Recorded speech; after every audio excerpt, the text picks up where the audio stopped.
Hi everyone. And so what I'm going to be doing is to take a couple of examples of these daily quizzes and just sort of run through them, to kind of give you a sense of how it is you should try to respond to these questions. Now, all multiple choice questions should be answered using POE, which stands for process of elimination.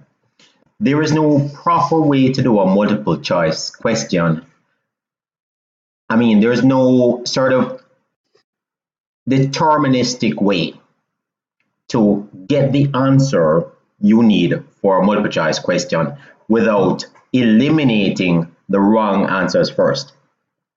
In fact, you may be surprised to know that in education circles, multiple choice questions are actually divided into two major parts, really.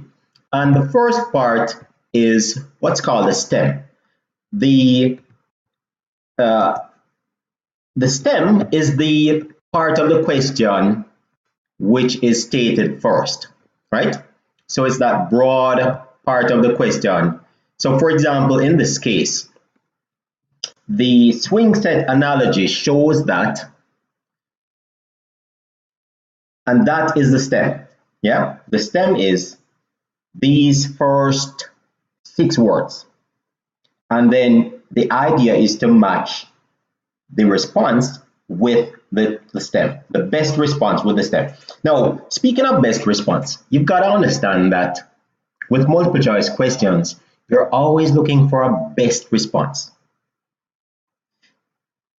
If you look for a response that is right, it's easy to get off track. And I'll explain what I mean. There's a big difference between right and correct. Right means it is true. Correct means it best matches the STEM.